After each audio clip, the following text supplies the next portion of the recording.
연방식품의약국이 화이자와 모더나의 코로나19 백신 부스터샷 긴급 사용 승인 대상을 18살 이상 모든 성인으로 확대했습니다. 바이든 대통령의 1조 7,500억 달러 사회복지 예산 법안이 19일 연방 하원을 통과했습니다. 지난 35년간 불우이웃들에게 터키와 쌀을 전한 사랑의 터키 한미재단이 올 추수감사절에도 변함없이 따뜻한 나눔을 선사했습니다. 코로나19로 인해 대도시 거주자들이 교외로 탈출했을 것이라는 추정과 달리 실제로는 인구 이동이 70년 내 최저치를 기록했습니다. 소아과 의사들은 이제 5에서 17세 아동의 코비드-19 백신 접종을 권장하고 있습니다. 부모 또는 보호자로서 의문이 있을 수 있습니다. 예를 들어 코비드-19 백신이 정말 아이들에게 안전한가요? 또는 아이가 코비드-19 백신을 꼭 맞아야 하나요? FDA와 CDC는 파이자 코비드-19 백신이 안전하다는 것을 확인하고 5세 이상의 아동에게 사용을 승인하였습니다. 코비드-19 백신은 다른 아동기 예방접종과 같이 5세 이상의 아동에게 권장됩니다. 코비드-19 예방접종을 받는 것은 코비드-19 질병으로 인해 중병에 걸리거나 장기적인 합병증을 앓지 않도록 하는 최선의 보호책입니다. 오늘 아이의 백신을 접종받으세요. 코비드-19 백신에 관한 더 자세한 정보는 nyc.gov/covid 백신을 방문하시거나 212-268-4319에 연락하십시오. 하고 싶은 일을 하고 싶은 대로, 그리고 매일매일 정관장 천목. 나를 위한 1초의 습관. 천목. 가족 건강이 세상에서 가장 큰 감사. 가족에게 건강한 습관을 선물하세요. 화이락 등 가족용 15%까지 할인. 천록정이나 250불 이상 구입 시에도 선물을 드립니다. 정관장.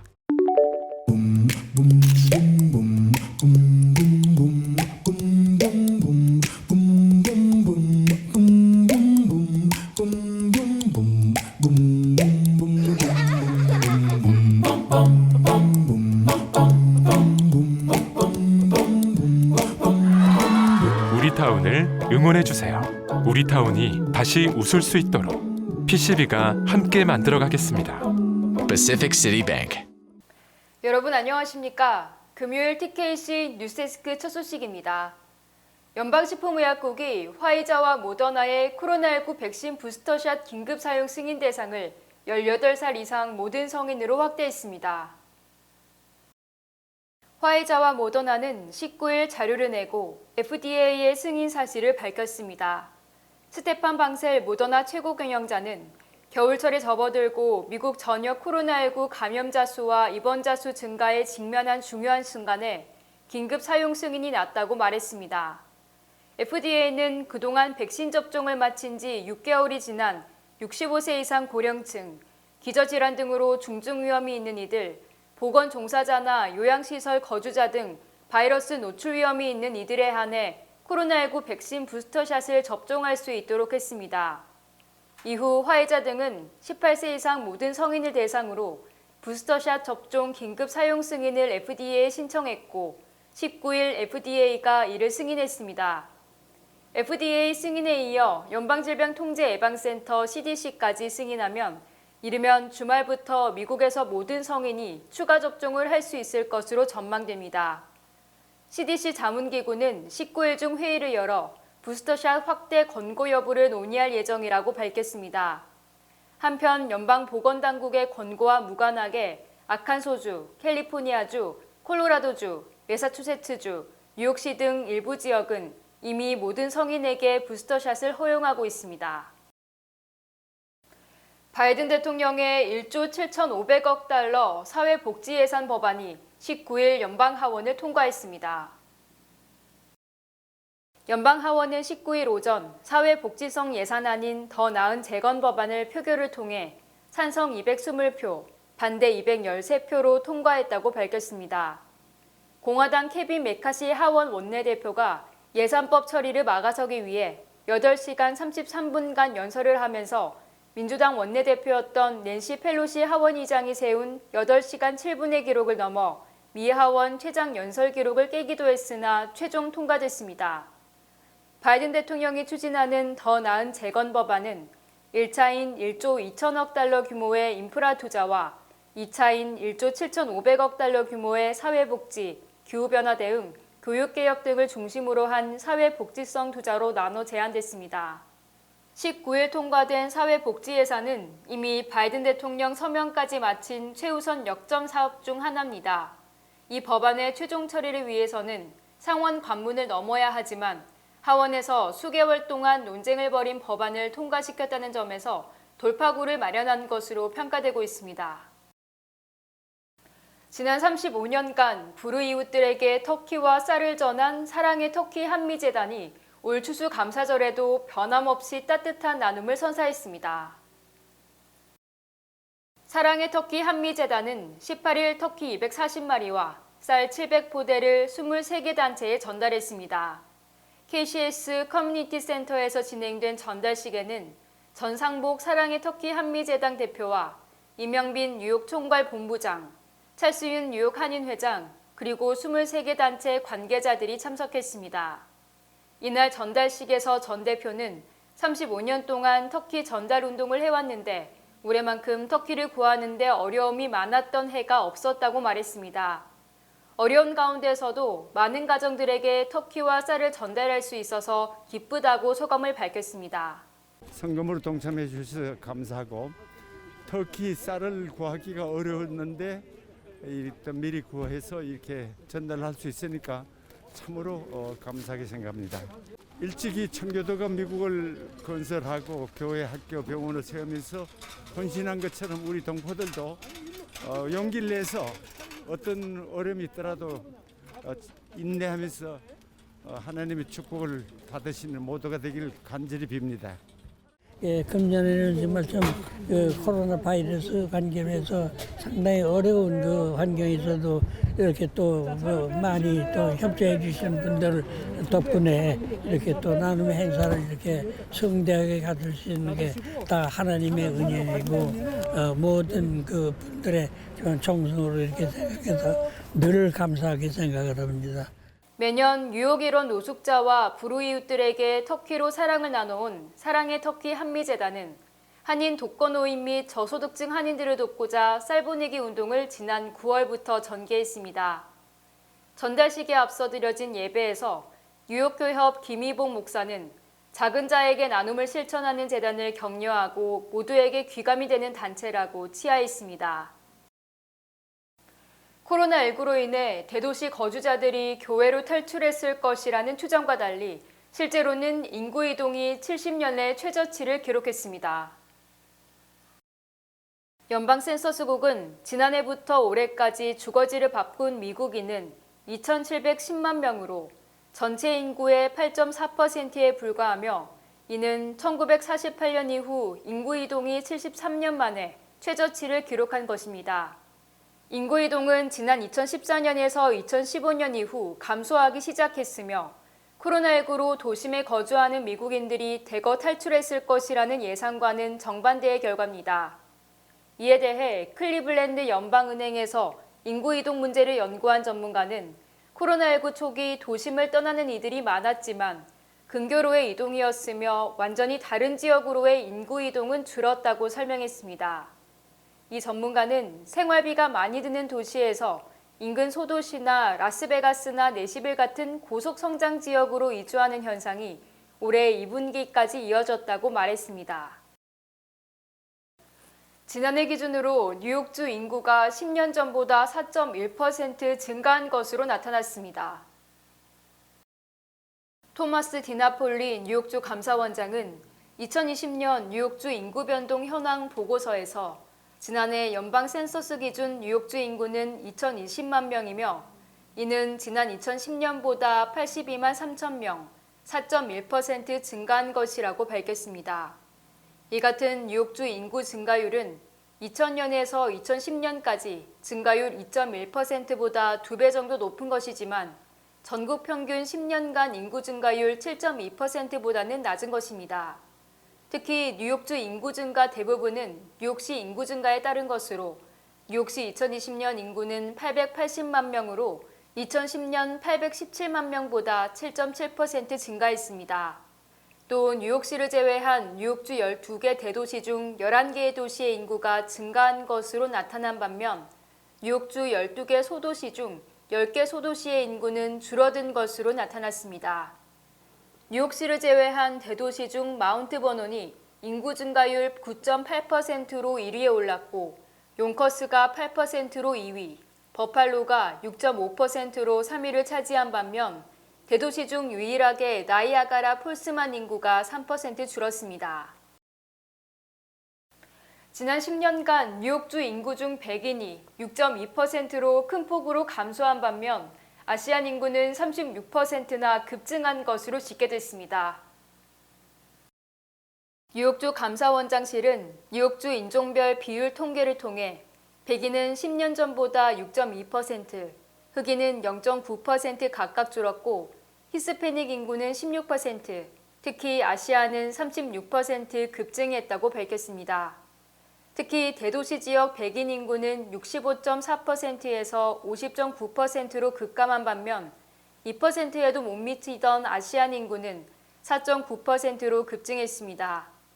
카운티별로는 롱아일랜드 나소 카운티 아시안 인구가 2010년 10만 1000여 명에서 2020년 16만 3천여 명으로 무려 61%나 급증했으며 서포 카운티도 2010년 5만 명에서 2020년 6만 5천 명으로 29.3% 늘었습니다. 뉴욕시 역시 아시안 인구가 2010년 103만 명에서 2020년 137만 3천여 명으로 33.6% 늘었고 웨스트체스터 아시안 인구도 5만 1000여 명에서 6만 5천 명으로 27% 급증했습니다.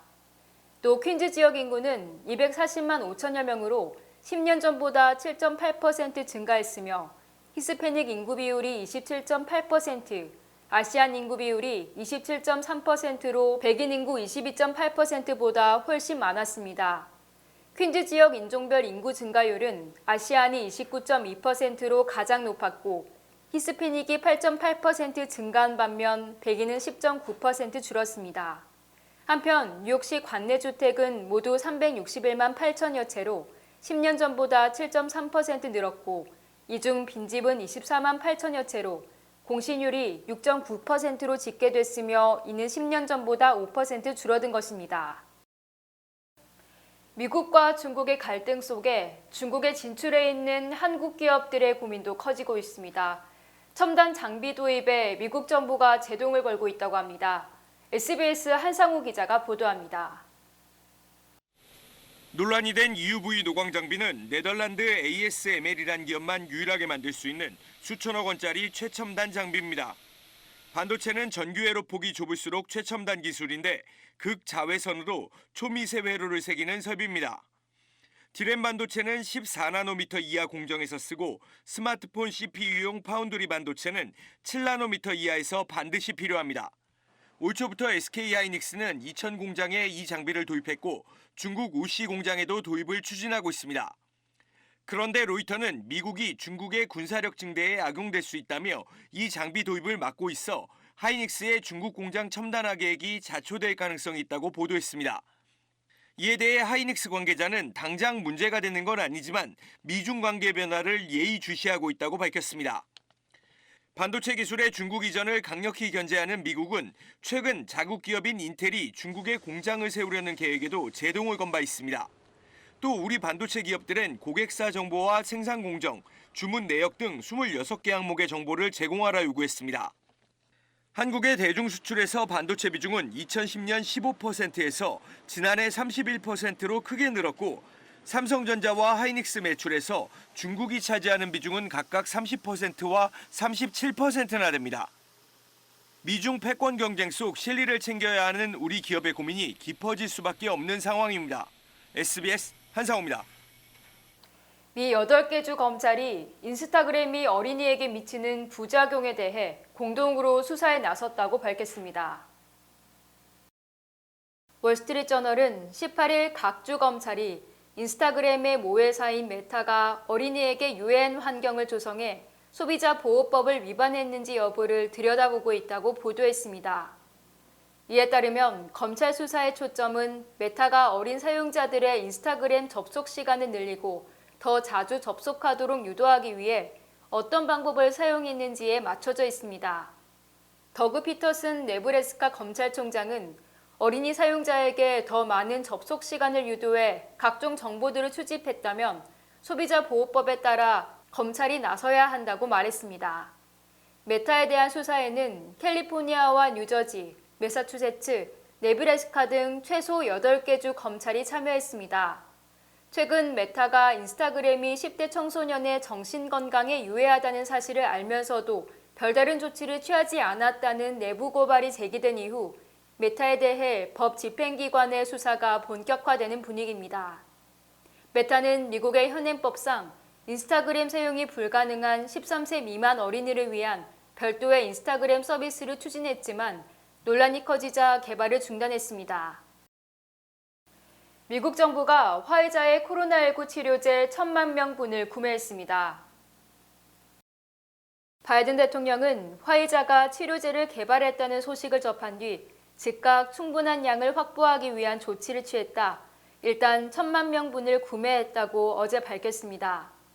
바이든 대통령은 올 연말부터 내년까지 치료제를 전달받게 될 것이며 국민들을 무료로 치료하기 위해 행정부 차원에서 적절한 준비를 하고 있다고 설명했습니다. 화이자도 이날 미국 정부가 자사치료제 팍스로비드를 한 명분당 $529씩, 1,000만 명분을 52억 9천만 달러에 사기로 했다고 공식 발표했습니다. 이에 앞서 미국 정부가 마크앤컴퍼니로부터 코로나19 치료제를 1인당 $700에 구매키로 한 것을 감안하면 화이자 치료제는 이보다 저렴합니다. 화이자는 팍스로비드를 연말까지 18만 명분, 내년 말까지 최소 5천만 명분을 생산할 계획입니다. 지난해 뉴욕시 운전자들이 납부한 주차 위반 벌금 총액이 2억 6천만 달러로 집계됐고 플러싱에서만 3만 1천여 건이 적발됐습니다. 뉴욕시에 따르면 지난해 10월부터 올해 9월까지 2021 회계연도에 뉴욕시는 400만 6천 짠의 주차 위반 티켓을 발부했으며 뉴욕 시민 1인당 벌금 납부액은 약 $65, 거리 청소에 따른 주차 위반이 가장 많았습니다. 또 맨해튼의 킵스베이 및 배터리파크 일대는 주차 면적 100개당 벌금 티켓 발급 건수가 12건으로 가장 많았으며 크레머시, 스타이브슨 타운, 트라이베카가 맨해튼 주차 위반 최다 5개 지역에 포함됐습니다. 브루클린에는 주차 면적이 가장 적은 브루클린 해군 조소서, 브루클린 하이츠, 덤보, 비니거힐 등이, 퀸즈에서는 글렌옥스, 오존파크 등이 벌금 티켓이 가장 많이 발부됐습니다. 특히 퀸즈 지역에서는 아스토리아가 33,284건, 169만 달러로 주차 위반 티켓이 가장 많이 발부됐고 플러싱이 31,682건, 209만 달러, 자마이카가 28,409건, 163만 달러, 잭슨하이츠가 21,257건, 133만 달러, 포레스트 힐이 25,536건, 112만 달러 상당으로 집계됐습니다. 또 칼리지 포인트는 2,369건, 12만 7,705달러의 벌금 티켓이 발부됐고 베이사이드는 2,195건, 9만 5천여 달러, 베이테라스는 10건, 620달러로 집계됐습니다. 민주당이 법인세 최저 세율제를 도입하면 대기업 70개사로부터 약 220억 달러의 세금을 더 거둘 수 있을 것으로 예상됩니다. 엘리자베스 워런 연방 상원의원은 지난해 이익이 10억 달러 이상인 법인 중 15% 이하의 법인세를 낸 기업이 최소 70개사로 이들이 최저세율인 15%를 낸다면 세수가 220억 달러 증가할 것이라고 밝혔습니다. 워런 의원은 아마존의 지난해 납부한 법인세율은 11.5%에 불과해 15%의 법인세를 낸다면 지난해 8억 3,600만 달러를 더 냈어야 한다고 주장했습니다.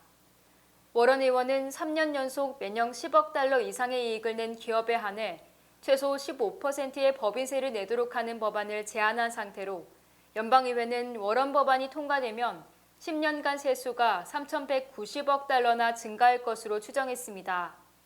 현재 미국 법인 세율은 21%지만 대기업은 공제와 감염 혜택으로 법인세를 거의 내지 않고 있으며 비영리 단체인 조세경제정책연구소는 지난해 페덱스, 나이키 등 최소 55개 대기업이 법인세를 한 푼도 내지 않았다고 주장했습니다. 한편 지난해 소득 상위 계층인 미국 1,275가구가 납부한 상속세는 93억 달러로 지난 2018년 5,500가구, 200억 달러의 절반에도 미치지 못했습니다. 미중 정상회담 사흘 만에 바이든 대통령이 베이징 올림픽 외교적 보이콧을 검토한다고 밝혀 양국 간의 긴장이 고조되고 있습니다. 바이든 대통령은 어제 백악관에서 주스틴 트루도 캐나다 총리와의 정상회담 뒤 베이징 동계올림픽 외교 보이콧을 지지하느냐는 기자들의 질문에 우리가 검토하고 있다고 말했습니다. 이는 외교적 보이콧을 시사하는 것으로 바이든 대통령이 이를 직접 언급한 것은 처음입니다.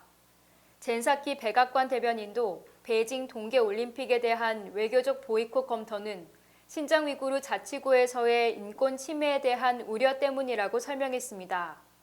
외교적 보이콧이란 올림픽에 선수단은 파견하되 관행적으로 보냈던 정부나 정치권 인사 등으로 구성된 사절단은 파견하지 않겠다는 것입니다. 이에 대해 중국 정부는 스포츠를 정치화하는 것은 올림픽 정신에 어긋난다. 시장 문제는 중국의 내정 문제며 어떠한 외부 세력도 이에 간섭하는 것을 용납하지 않을 것이라고 반발했습니다. 주요 단신 전해드립니다. 뉴욕주 하원 법사위가 앤드류 쿠오모 전주지사에 대한 성추행 의혹 등에 대한 조사를 마치고 보고서 초안을 작성해 어제와 오늘 이를 검토했으며 조만간 이를 공식 발표할 예정입니다. 어제 낮 12시 반쯤 퀸즈 리치우드의 한 초등학교 운동장에서 20대 청년이 학생들을 향해 전기 충격기를 발사해 학생 8명이 부상당했으며 병원으로 후송됐습니다. 오늘 새벽 1시 반쯤 맨해튼 할렘의 주택에서 화재가 발생해 2명이 숨지고 4살박이 어린이가 중상을 입었습니다. 약품 온라인 구매 및 배송이 급증함에 따라 미국 최대 약국체인 CVS 헬스가 현재 미국 내 전체 매장의 10%에 해당하는 900개 매장을 3년 내 폐쇄하기로 했습니다. 강경화 전 외교부 장관이 세계노동기구 ILO 사무총장 선거에 출사표를 던지고 어제 워싱턴을 방문해 비유럽 여성 사무총장이 나올 때가 됐다고 주장했습니다. 롱아일랜드 아미티빌의 한 장의사가 한 여성의 장례식 때 다른 사람의 시신을 잘못 내장한 혐의로 8,800만 달러 손해배상 소송을 당했습니다. LA 항만 수출입 물량의 원활한 수송을 위해 캘리포니아 정부가 대형 트럭 한 대의 수송 중량을 내년 6월 30일까지 한시적으로 40톤으로 늘리기로 했습니다. 치매치료제 개발업체인 카사바 사이언스가 임상시험 결과를 조작한 의혹과 관련해 연방증권거래위원회가 정식 조사에 나섰습니다. 전라남도의 대표 상품인 영광 보리굴비, 굴비고추장, 곱창김, 미역 등 우수 농수산물이 구비되어 있습니다. 또한 어머님들이 좋아하시는 최고 품질의 젓갈류도 준비되어 있으며 최고급 원액 갈치액젓, 멸치액젓 등도 선보입니다. 전라남도 농특산물 특판 행사는 2021년 11월 19일 금요일부터 11월 28일 일요일까지 뉴저지 한남체인과 한양마트 플러싱점에서 개최됩니다. 통일부 국립통일교육원이 주최하는 차세대 평화통일 세미나가 오는 11월 20일 토요일 오후 12시 여러분을 찾아갑니다. 뉴욕시 의원 23선거구 린다이 당선자가 강연할 예정이며 베이사이드에 위치한 KCS에서 개최됩니다. 세미나는 선착순으로 진행되며 사전 등록 부탁드립니다. 여러분들의 많은 관심과 참여 바랍니다. H마트 리지필드점에서 돌려라 행운의 룰렛 이벤트를 진행합니다. 2022년 1월 2일까지 매주 금요일, 토요일, 일요일 오후 12시부터 8시까지 40달러 이상 구매 시 1번, 80달러 이상 구매 시 2번, 150달러 이상 구매 시 룰렛에 3번 참여하실 수 있습니다. 리지필드점에서 40불 이상 구매하시고 룰렛 이벤트에서 경품 받아가세요. 여러분들의 많은 성원 부탁드립니다. 외국에서도 꼭 챙겨야 할 소중한 나의 한 표. 아직 안 하셨다면 지금 바로 신고 신청하세요. 제20대 대통령 재외선거를 투표하려면 2022년 1월 8일까지 국외 부재자 재외선거인 신고 신청을 해야 합니다. 자세한 신고 신청 방법은 인터넷 ova.nec.go.kr 또는 공관 방문 또는 우편 등이 가능합니다. 한 표의 기적 제20회 대통령 재외선거 신고 신청으로 시작됩니다.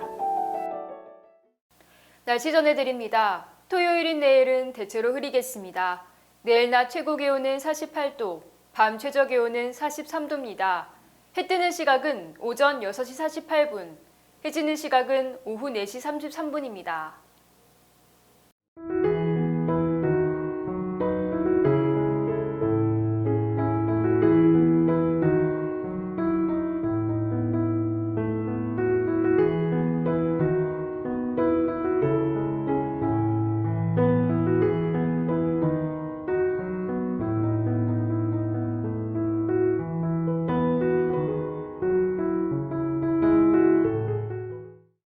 금요일 TKC 뉴스데스크 여기서 마치겠습니다.